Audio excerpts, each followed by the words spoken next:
Assalamualaikum warahmatullahi wabarakatuh.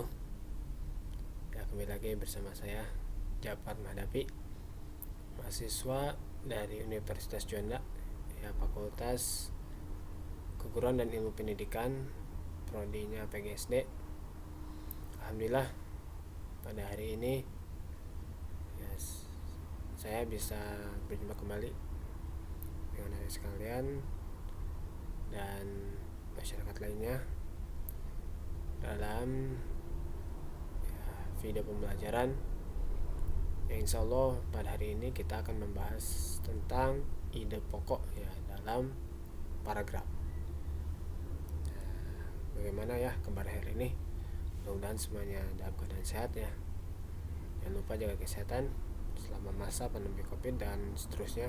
Mudah-mudahan kita selalu dalam lindungan Allah SWT. Amin. Amin. Baik, nah ini materi hari ini yaitu ide pokok dalam paragraf.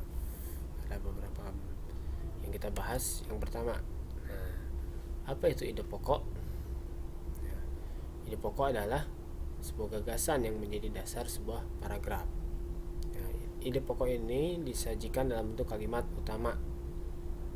Nah, kalimat utama yang membuat ide pokok ini bisa berada di awal, ya, karena di awal atau di tengah ataupun di akhir paragraf. Ya, jadi ide pokok itu adalah gagasan awal, ya, gagasan inti dari sebuah paragraf itu. Ya, paragraf itu intinya adalah dalam ide pokok, ya, yang disajikan dalam bentuk kalimat utama.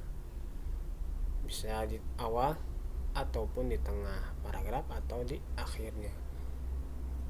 Nah, nama lain dari ide pokok adalah ada yang menyimpan dengan gagasan utama dan gagasan pokok. Ya, bisa gagasan utama, gagasan pokok atau ide pokok seperti itu. Nah, dalam satu paragraf hanya ada satu ide pokok. Ya, bisa dipahami ya apa itu tadi ide pokok. Selanjutnya, tadi ada kata-kata kalimat utama. Nah, lalu apa itu kalimat utama? Kalimat utama adalah kalimat yang di dalamnya terdapat ide pokok paragraf. Ya, kalimat utama ini dijelaskan oleh kalimat-kalimat lain dalam paragraf tersebut atau yang biasa disebut dengan kalimat penjelas. Ya, nama lain untuk kalimat utama adalah kalimat topik. Ya, dan adapun kalimat penjelas yaitu kalimat yang menjelaskan kalimat utama. Jadi tadi ya, sebuah paragraf itu ada kalimat utamanya. Nah, kalimat utama itu adalah ide pokok dari sebuah paragraf tadi. Ada yang kalimat utamanya di awal ataupun di tengah ataupun di akhir paragraf. Nah, itu. Selanjutnya, apa fungsi ide pokok? Nah, apa fungsinya? Fungsi ide pokok adalah untuk memberikan penjelasan dari inti suatu bacaan atau paragraf sehingga pembaca dapat dengan mudah memahami paragraf tersebut dan menjelaskan inti dari suatu paragraf. Nah, jadi itu fungsinya adalah tadi memberikan penjelasan intinya. Kira-kira jadi setelah menentukan ide pokoknya itu, fungsinya itu inti dari paragraf tersebut sudah tertuang dalam ide pokok itu. Ya. Nah, dengan mengidentifikasi ide pokok, kita dapat mengetahui ide utama dari paragraf tersebut.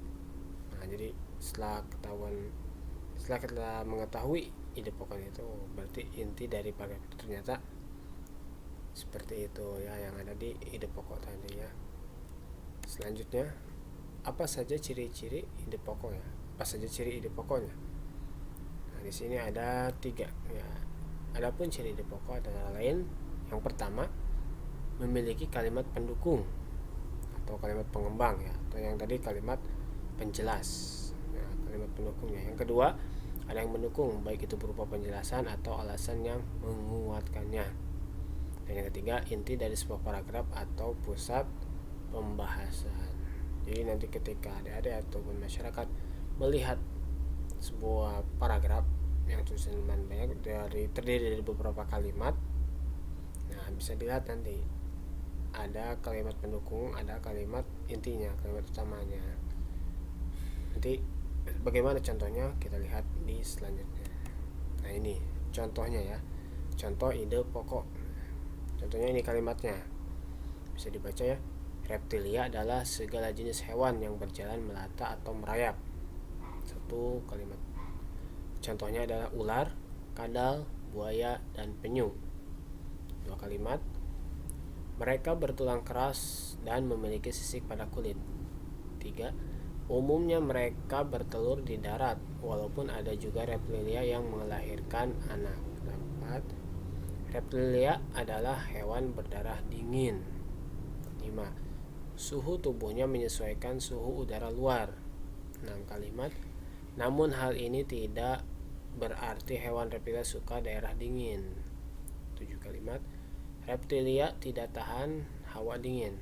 8. Dan terakhir, tidak ada reptilia yang tinggal di daerah kutub. Ya, itu ada 8 kalimat ya. 8 kalimat dalam satu paragraf tadi. Nah, kira-kira menurut Anda atau masyarakat, kira-kira yang mana yang termasuk ide pokok tadi atau kalimat utamanya? Ada yang tahu? Silahkan nanti tulis di kolom komentar ya. Nah, ada yang tahu? Jika nanti saya akan beritahu. Dan ini dia ya, kalimat utama dari paragraf di atas terletak di awal paragraf. Tadi ya, ada di awal, bisa di tengah ataupun di akhirnya. Yang mana kalimat awalnya? Di awal kalimat tadi, kalimat utamanya. Reptilia adalah segala jenis hewan yang berjalan melata atau merayap. Nah itu. Jadi reptilia adalah segala jenis hewan yang berjalan melata atau merayap. Ya, nih di sini ada. Reptilia adalah segala jenis hewan yang berjalan melata atau merayap.